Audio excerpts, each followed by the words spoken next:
Good morning. Thank you all for joining us today. Thank you, the distinguished guests, for being here. With me here today, I have Vigan Disha, a representative from SPEEX. I have Mr. Kujtim Tali from Reçica. I have Mr. Berat Reçica from EvroTarget and Mr. Rama from PECB. The economic engagement of diaspora to a lot of people has only superficially been discussed, with the main discourse being financial remittances. The latter, if we talk statistically in this regard, the latter is amounted to 12% of the total GDP in the pre-COVID period, and it is expected to be 14%. But however, to take full advantage of this community, we need to somehow expand the discussion of the diaspora engagement. And we have to go beyond the part of the expenditure part of the remittances. This is probably the main reason why we have gathered here today to explore this wider scope of diaspora's impact and engagement in economic empowerment of the Republic of Kosovo. We're talking beyond remittance, not because remittances are less important in this regard, but that the potential of diaspora is, let's say, multidimensional and should be channeled more efficiently. On that note, Vigan, I want to start with you with the first question. Diaspora-led startups and established businesses have encouraged the inflow of remittances, but also investment, right? How do you see the role of diaspora entrepreneurs in startup community with a focus on ICT services? And maybe others, if they have something to add, we can jump in throughout the conversation. Dior, thank you very much for the invitation. Distinguished guests, dear panelists. I believe that today's topic relates to the economic development of Kosovo. So it's a quite actual topic. Turning back to the impact of diaspora on economic development, I would like to say, Dior, that we have some showcases of success stories from our diaspora residing in Switzerland and Germany. Therefore, the role of the current diaspora in the startup ecosystem is significant. We have to exploit the potentials that diaspora offers, not only in the configuration or context of remittances that make the 12% of the gross domestic product, but also on the know-how and the inflow of foreign direct investments, which is mostly related to mergers and acquisitions, technology, and investment on the human capital. Therefore, I believe that the prime focus should be to prepare a concrete strategy on what are the hot topics or hot sectors of Kosovo. And therefore, providing our diaspora with a concrete demand, what do we need from them and what do we offer in terms of return on investments? And then we can progress from that point on. Thank you, Vigan. I think as let's say, a follow-up question, throughout, let's say, informal conversations and chats we have with entrepreneurs that either are diaspora-owned or managed by diaspora members, we all ask, and we always ask the same question, right? Why did you decide to invest in your business in Kosovo, and why people from diaspora should invest in Kosovo? Maybe Mr. Tali can follow up on that and give his opinion on this matter. There's different reasons why diaspora want to invest in Kosovo, correct? I'm born here, so it's simple reason. Yeah. I went to school here, so that's another simple reason, correct? I know so many people here. So that's from my side, it's a pretty simple answer, correct? Yep. The other parameter could be like try to invest here as a diaspora and try to generate profits. Of course, if you don't generate profits, nobody's going to come and invest. I mean, we love our country, we love our people, we love whatever it's here in Kosovo. But you know, if you're really looking for some serious investment, you have to generate profits. So when we go to generating profits, of course, the generating profits is going to affect the GDP as well in Kosovo, correct? Yes. So to do that, we have to look at, what kind of investment strategies are, local government or central government is offering here in Kosovo. So that on that space, it's, it's lacking, basically, The government tried to create some kind of groups and investment strategies for outsiders, but I never seen it being implemented right, correct? Previous governments had created some kind of business group in Germany, created a business group in North America, even in Australia, I believe. Mm-hmm. But there were never any, strong connection and never the right strategy to do it. Okay. Thank you. Maybe I want to ask the same question. I didn't know that that side has a different microphone. Sorry. Maybe I want to re-emphasize the same question also to the other two panelists, and then we follow up on other questions. I want to ask Mr. Reçica, is the role of diaspora on a different viewpoint from what Mr. Disha and Mr. Tali said, or do you have something to add upon it? Thank you for the invitation, dear guests. Yes, I do agree what Mr. Disha said as well, but I would like just to add that diaspora can, when we mention diaspora, we always connect it to the remittances that they are providing to Kosovo. This should be changed, because the diaspora can play the role of economical attachés into the places where they are living. They should support ICT sector, but also other economical sectors in Kosovo in two directions. The first direction should be like the short term, like they should request their ICT services to be provided from Kosovo, because digital transformation of this sector can support this and everything can be remotely, as we are doing as EvroTarget for German-speaking countries. In addition to that, diaspora can support us also on the long term, being a kind of interconnection or a bridge between us and other let's say, companies, which they can provide us foreign direct investment here in Kosovo. So basically, what we are thinking is that diaspora can support us in short term and long term.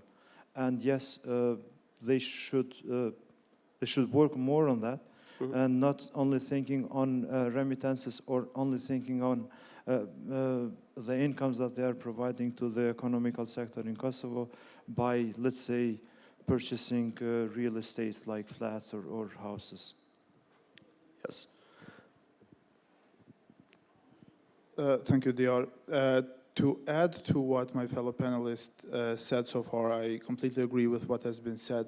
What I think is important is that in addition to the benefits that diaspora businesses are bringing to the people here, financial benefits, improving the capital and workforce in the company by exposing people to work with a global environment.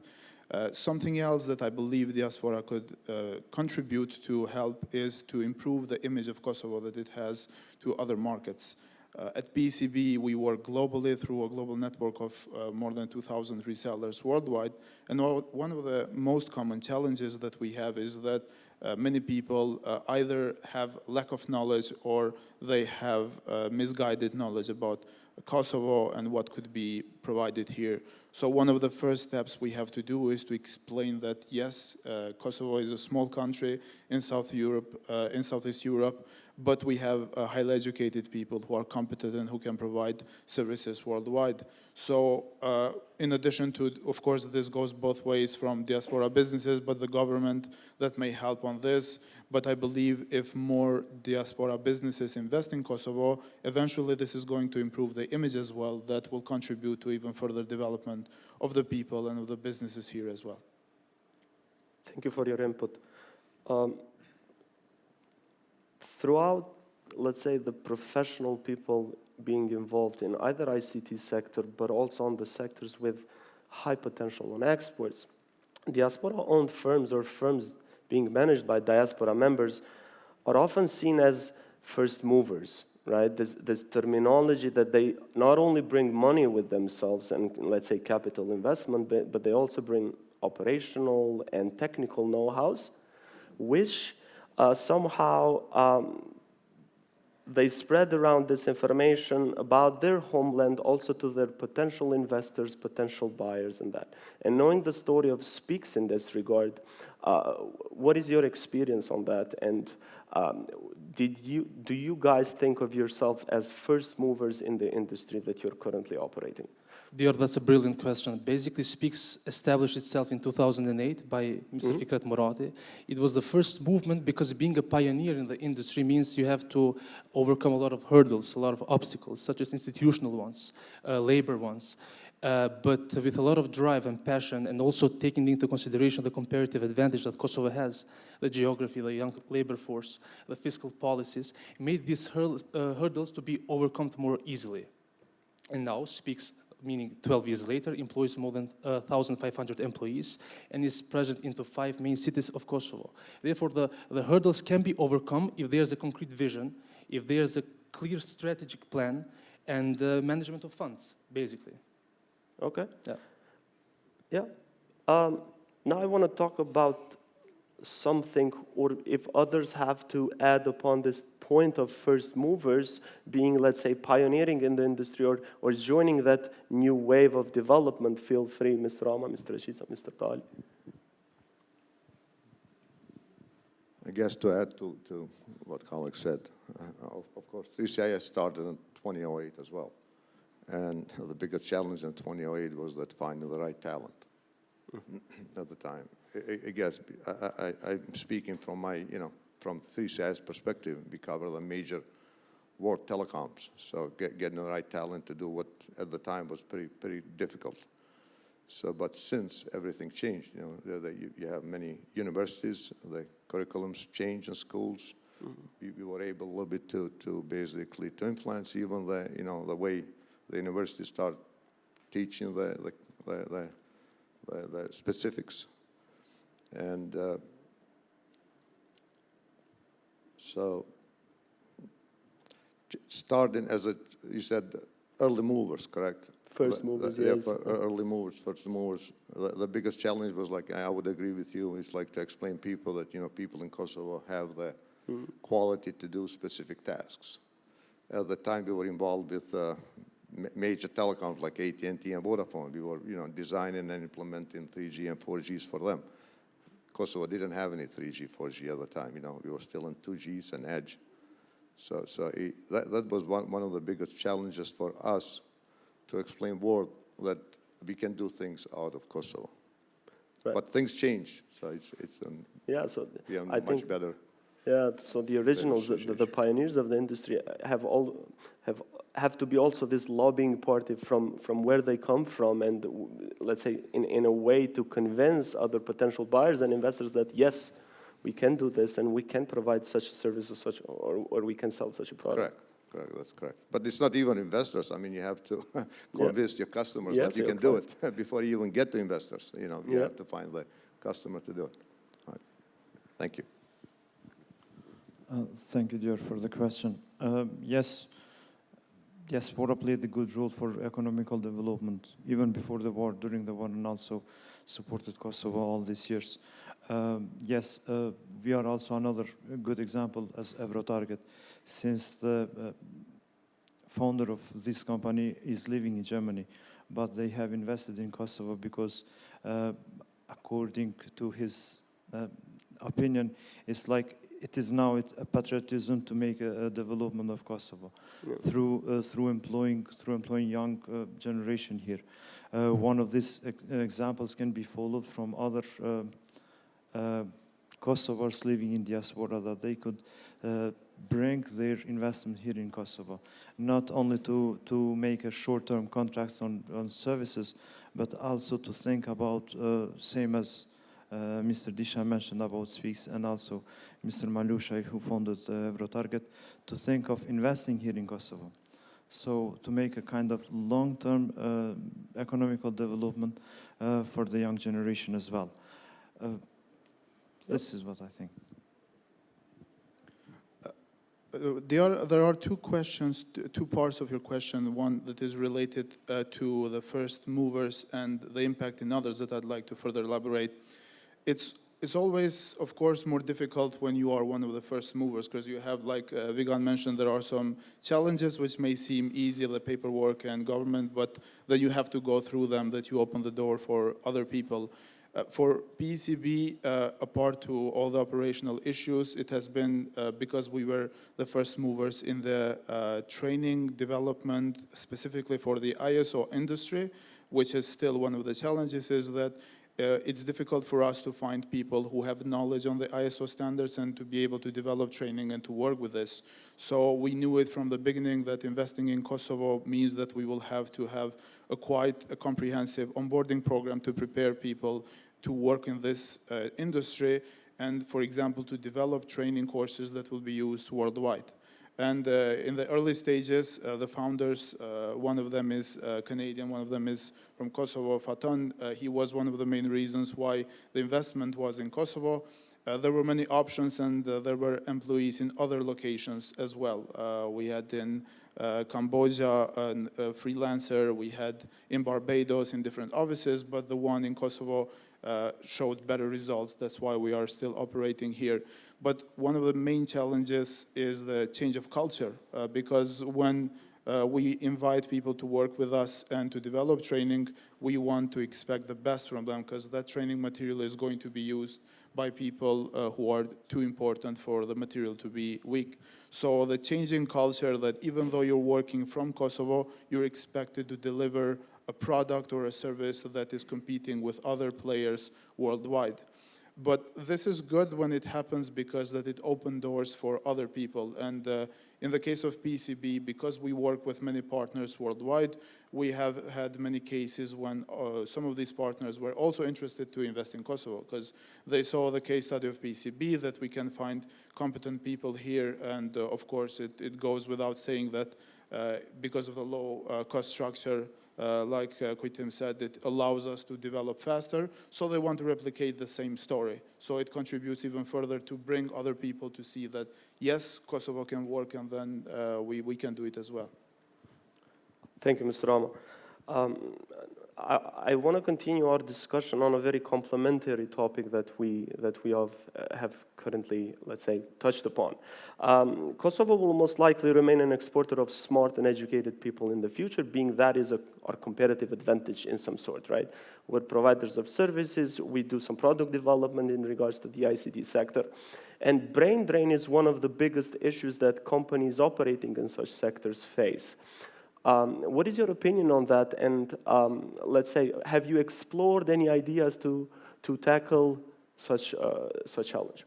Brain drainage is quite an actuality in Kosovo. What SPEEX has a tendency to do is promote knowledge spillover.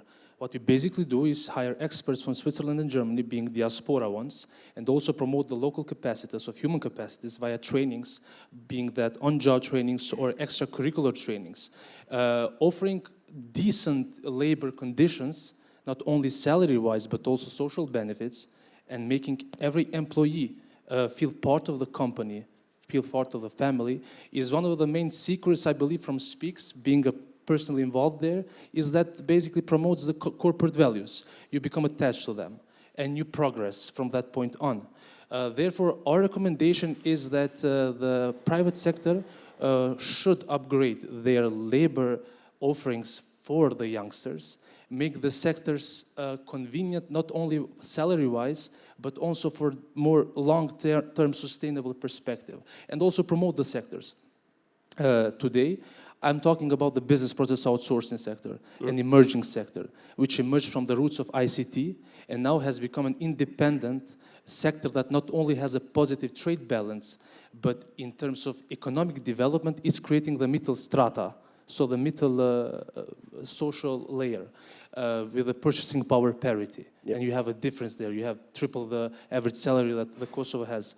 So, to put it short, increase the standards as Kujtim said, implement the ISO standards, being the most reputable ones, and that basically just promote the corporate values and try not only to convince them that you have the right tools for them, but make them part of your journey, make the youngsters part of your journey, and then they will abide to you. Yep, thank you. Mr. Tali, before, let's say, answering or following up on that, I know that a lot of ICT companies develop some sort of spin-off internal recruitment because not the job market or the, let's say, potential candidates that you guys want to join in the companies are not, let's say, fully professional adequate. So they have to go through some training sessions to be reprofessionalized, subject to your technical needs. And such workforce development usually ends up being people being professionalized and then after some years leaving out the company and resulting in a brain drain situation. Sure, that's natural progression. Yep. Basically, you know, you get people, you train them, you get 2, 3, 4, 5 years from them, and then they're supposed to move somewhere else because they need to progress in life. It's part of the, you know, what human beings are supposed to do to find something better, correct? So going back to the whole value, you hit it right, basically. We do in-house training.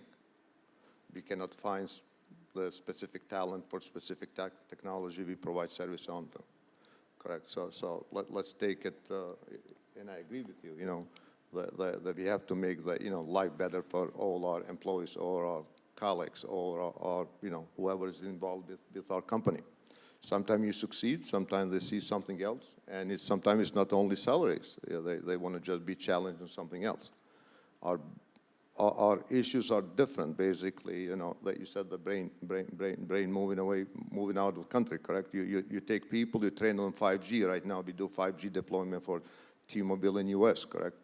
You cannot find those people. Not us in Kosovo, but, you know, even in Europe or even North America, you cannot find them. You train them, you get 2-3 years from them. That's a great thing. If they find something else to move on, good luck to them.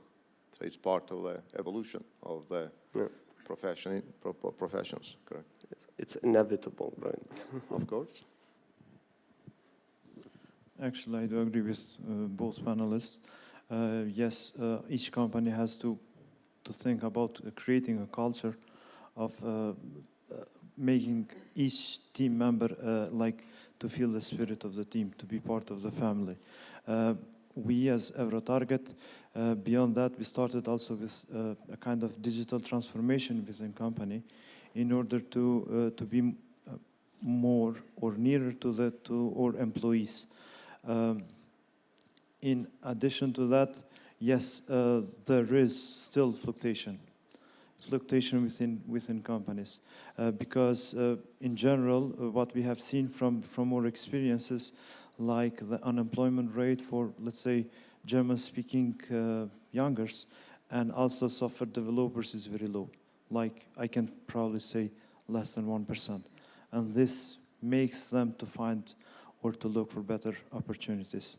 In this regard, I would really suggest and kindly request from the government to support us in this direction, and not only us, to support also youth generation, because we can see that with very short or small investment, we can increase employment rate here in Kosovo. Like from our experience, we may think that even if there is 5 more times youngers who speaks German, or 5 more times of the software developers in Kosovo, they will still be employed. So why not invest in this direction? We have seen that exporting services abroad is like one of the best sectors for economical development, and this can be further continued with the support of the government. Thank you.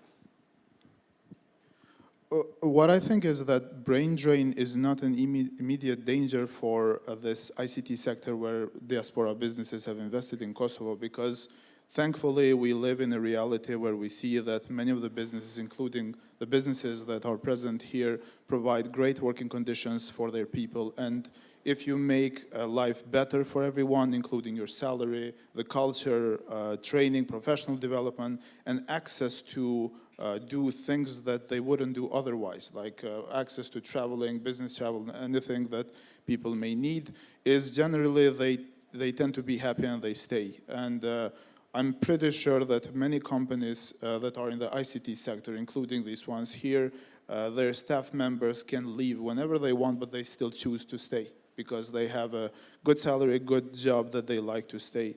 It's more the gap that I believe is more dangerous between companies in the ICT sector, especially those that are invested from diaspora businesses, from the local companies that rely on the local market, where there is a big gap. And of course, there we see a big brain drain. So yes, it can still be a risk, but there will always be a level of people who will want to move to try something else. And I believe this doesn't happen just in Kosovo. It happens in other countries. It's something that, as you said, is inevitable, so you cannot stop it. Some people will want to try new challenges, and that's okay. But as long as businesses will, I believe, try to follow the path that providing a good working environment with a good salary, access to professional development, and a good culture, this will improve the overall workforce and will provide a bit of a stop to the brain drain that is currently happening.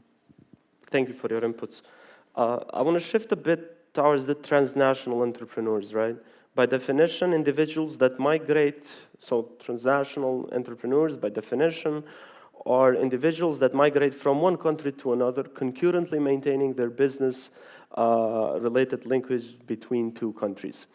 My question in this regard is, what should public and private stakeholders, be that coming from government or private sectors, chambers of commerces, industry associations, do in this regard? And let's say, how to facilitate and help such transnational entrepreneurs be more integrated and, let's say, be more emphasized in this economy. Okay, so we're not talking only about the context of diaspora now, huh? No, we're not talking, so we're general shifting. So broad, I think it's a complementary definition or concept towards what we've talked about, but I think it's a pretty important point to touch upon. It is, yeah, so our recommendation being as SPEEX and as the Swiss Kosovo Chamber of Commerce is that promoting Kosovo as a nearshore destination for German-speaking countries, because we are specialized on that mostly, is one of the first things first. Why should a Swiss company or German company come to Kosovo? SPEEX has managed to pave the way for them in terms of maintaining the regulation for GDPR, which is highly crucial for the EU companies, distinguishing them from the US companies, and basically promoting the institutional capacities. However, what can chambers do is rely on the success stories of the local companies from diaspora that have taken the risk to invest here, and then promote via institutional channels the Kosovo as a nearshore destination, as a potential nearshore destination. Add on that the prime factors, as I mentioned, the young population, 70% being under 35, then the fiscal policies, 10% corporate income tax, and basically the geography, the time zone. It's very convenient, it's very efficient, it's, call it in whatever sense you want, really productive for a German or a Swiss company to outsource its processes in Kosovo. SPEEX, I just want to reveal a small detail, does 5G support, technical support, for one of the biggest telecommunication providers in Switzerland, Sunrise Communications. Therefore, there you have it, you have the success story. And now it's left up to the public institutions to do the rest, to do the laws, to do the regulations, to make the Swiss investor or other investor feel secure, feel insured. And then that will vice versa promote the horizontal FDIs, which is an entrepreneur in Germany or Switzerland will replicate its operations in Kosovo. That in turn will increase employment, increase the social benefits, increase the GDP, and there you have it. You have the domino effect. So it's all on the private, that's the cooperation, the triangle between the chambers, private sector, and the public institutions. Thank you. Mr. Tali, something to add? Yeah. Unfortunately, we don't have good experience with any of the Chamber of Commerce or any of the institution in Kosovo. You know, but by the way, 3CIS is Kosovo company. It's not a U.S. company. Just to make sure it's registered here and it operates here with everything what's need to be operated with. So. Institutions has to get involved much closer with the private sector in this case, correct? But they don't. You know, we've been preaching this. We were talking to them for like since 2008. I mean, some legislators are coming together. You know, some things are changing, but we don't see enough. So now, two things: either they don't get it, or they are not interested to do it. So. That's my take. That's same with Chamber of Commerce. We haven't seen anything positive coming from them, at least us as a 3CIS. Yeah. So to follow up on our two fellow guests and speakers said, let's take a good baseline, a good success story, replicate it throughout the horizontal chain, and let's create a domino effect. Do you think that's a good approach towards, let's say, emphasizing or taking that and putting that on a spotlight for transnational entrepreneurs and phenomena? Yes, and also I can say that a good role in this part can be played from the state, because Yep. so far in the last, let's say, 20 years, we had our economical attachés that with very low outcome, or let's say zero.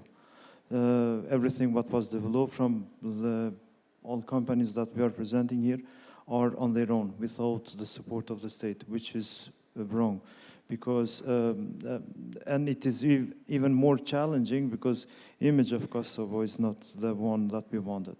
So besides our interventions, besides our good examples from bringing investment from diaspora to Kosovo, there should be a very good role played from the government. Means that they should start creating very good campaigns on this regard. Regarding Chamber of Commerce, yes, we have seen a lot of workshops, a lot of trainings. There are also a lot of meetings with diaspora companies. But yes, still the outcome of all these activities was not the one that we wanted. I would like just to mention one good example that we had we have a partnership with a German company, and that we have established a company here in Kosovo. And when he announced the information that there will be investment in Kosovo with a Kosovo company, like there will be a partnership, there were hundreds of people writing to him, why you are going to Kosovo? It's like the political situation is very dangerous, why you are going there? Because image of Kosovo is not presenting the truth how it is now. So in this, the best support can be from the state, that they can support us on creating better image, not only or let's say individual good examples to be shown to diaspora. Thank you. What I think is that the overall ICT sector and export of services has been underestimated mainly by institutions in Kosovo, and not the sector itself, but the capacity or the potential of the sector that it could bring to the overall development in Kosovo. Because we are seeing that there is high potential for companies to export services in ICT, in services, in BPO, in many different services, because we have the capacity to do that. But I have to agree that there is a lack of support from the institutions to attract for more companies to bring here. From PECB's perspective, same, we never had any help from an institution or any chamber of commerce or anything like that, even though we were somewhat more advantaged that we don't rely on business from Kosovo, but getting help would make investing here more attractive. Because in a way, we were lucky that, of course, one of the owners, Faton Aliu, he's from Kosovo, and there is, as it was said, there is some level of patriotism that we want to invest in here. But if you want to go to the next level to convince to others objectively that why Kosovo should be a place to invest, there needs to be some support. And support can come in different ways. It can come by supporting you to find the land, to have a better infrastructure, to facilitate more trainings there. We know that especially in the ICT sector, there are many different functions or jobs where there is a lack of resources in Kosovo, like in DevOps, in many different software development, and a bit more facilitation from the institutions would improve this so that it would not seem as dangerous to invest in Kosovo. Whereas for the different chambers, I believe, I'm not too familiar with them because, as I said, we did not get any help or anything, but I believe there's still something that could be done from this aspect by just having a vision that the ICT and export of services in Kosovo has a potential, so we have to support them better because this will indeed impact the economic growth. Thank you. I think this is because we're running out of time. This is my last question, and it sort of wraps the whole discussion up. There is a feeling among people that, yes, there's a lot of money coming in, but there's few investments being established, especially from diaspora putting their money in establishing business idea. And one thing that is, let's say, by default is that we all know that diaspora can assist the development of Kosovo throughout business endeavors, throughout different business activities. What do you think, and where do you see such opportunities in Kosovo today and for the years to come? Dior, so I will just make a short summary. The Swiss diaspora basically invests into real estate and consumable things for consumption. Yep. Real estate being that land, flats, apartments, and so on. Not necessarily being a productive sector, does not employ a lot of people. We can showcase success stories. So here in the panel we have Reçica, we have EvroTarget, we have PECB, we have SPEEX. If not, there is not a lot of trust on the public institutions to move things forward, then I encourage every diaspora young entrepreneur to showcase these success stories and to rely on statistics. If you have a positive trade balance on exports, then the movement should be there. Then join the movement, see what you can offer. As Fikret says, so the founder of SPEEX, focus on the niche market. Offer something of a unique value proposition, and that progress. We cannot always not complain, but rely on the context that diaspora is not investing. No, they are investing plenty of money, but showcasing is another story. So being proactive to the public, and then taking a lot of different sorts of venture capital. The lack about Kosovo is that you have no investment banks. So a youngster from diaspora has either to be connected with a local partner here, Yep. or take loans from the banks, which have a significant interest rate for the beginning. But that's a different topic.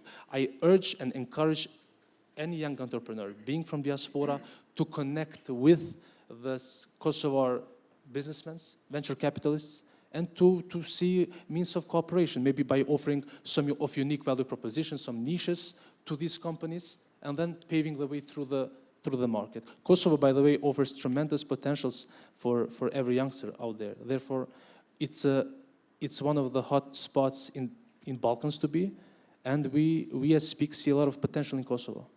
Thank you, Vigan.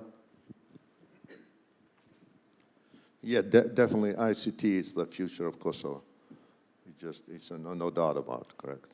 You have so many, young people, educated people. They know they have the right skills, so that's the future, I believe. Now you talked about investment banking. That's absolutely right.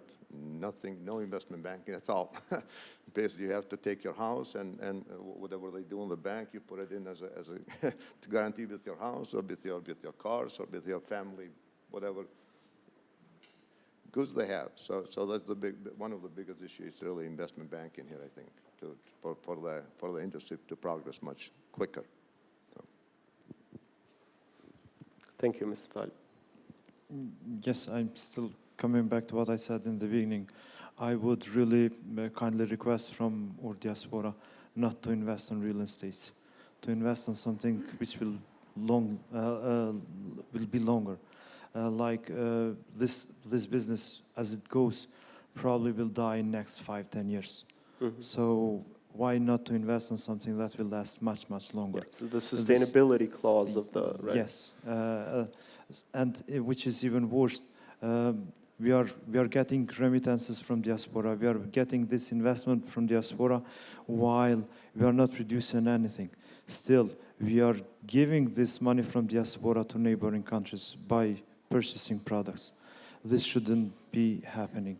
What I would request from our government is to support youngers with, let's say, trainings by offering them free trainings on ICT sector, because this is, as the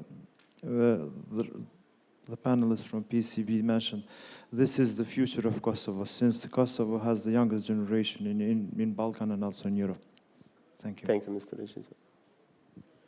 I completely agree that the future of Kosovo is ICT, and overall the export of services, BPO. So my recommendation would not be totally focused in recommending diaspora to invest, because this is something already happening, and I believe it will continue to happen. We have many success stories that are proving itself that will attract other people to invest.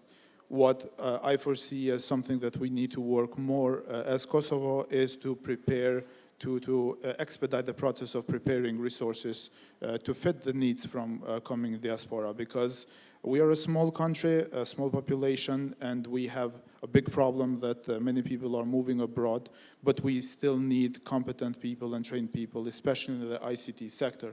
So we need more help to prepare people faster and better so they're competent to support the needs that will be coming from global clients, so that we do not, in a way, scare away the investors to go to somewhere else where they have more access to resources. Because one of the problems is that because of the limited resources, one of the main common ways is to continue increasing salaries of those that are competent. And eventually this is a cycle that eventually, if we continue like this, we're not going to be that competitive from the cost structure compared to other countries.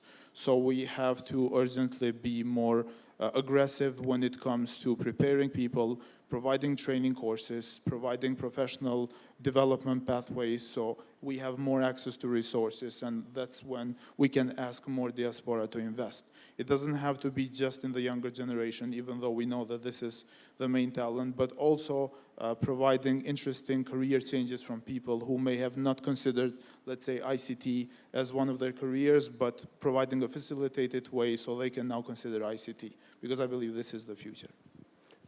Thank you. I want to thank you again for all the valuable inputs and your availability to be here today. I want to thank all the guests here. I hereby conclude this discussion and hope to see you another time.